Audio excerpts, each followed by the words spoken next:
The question, should everyone practice yoga? Oh yes. Yoga is not just tying yourselves into knots. Or holding your breath.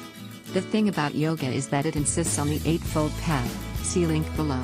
It is the training of the body, mind, spirit and soul. At the end, there is spiritual liberation. I am a practicing attorney. My life involves hours of reading, exceedingly tense confrontations with opponents, arbitrators and judges, and meeting very short deadlines. The stress stayed. I developed recurring shoulder pains and hip problems. My entire character became hard and inflexible. Yoga changed all that. When I was a little boy of 4, my father taught me yoga. He'd insist we start the moment I arose.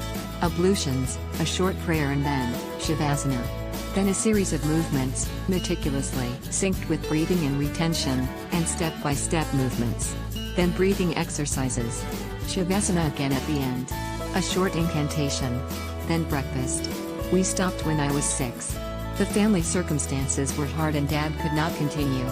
He had to work hard for the family. I started it again when I was 45. I did not go to modern-day yoga teaching schools that has sprung up everywhere. I saw one famous teacher. Music, which, one supposes, is fine, then quick, jerky movements. Transitioning from asana to asana without proper release of tension. So I went back to what my old man had taught me. Then, I found a book written by Jane Allen and Marshall Govindan. An absolute gem. Reminded me of my father's style. I follow it to the letter.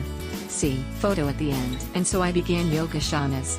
I began to work the stress out of my system by a series of deep, flexing yoga shanas, breathing, and calming of the mind. I do it in the morning and before I retire to bed. About 30 asanas each time. Takes 3,045 minutes. It is immensely helpful. For a start, yoga exercises discipline the body. Asanas flex and release muscles, and massage internal organs that modern exercise cannot. A study of modern exercises will show that old yogic poses form part of modern exercise regimes. Then there is the control of the flow of the life force, prana. That is achieved by a series of breathing techniques. Third comes the stilling the mind. That is a bit more difficult.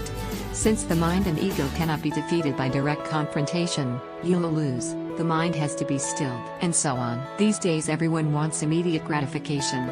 If I do yoga today, I must reach enlightenment tomorrow. This kind of thinking is injurious. Gandhi said that there is more to life than increasing its speed. Further, most of the food we consume today is full of harmful chemicals that get retained in the cells and go to sleep. One day they wake up and we fall into all sorts of diseases, the sort of diseases our grandparents did not have. So, yoga is also about eating right. As to the Ashtanga, or Eightfold Path, see here, Patanjali's Eightfold Path of Yoga.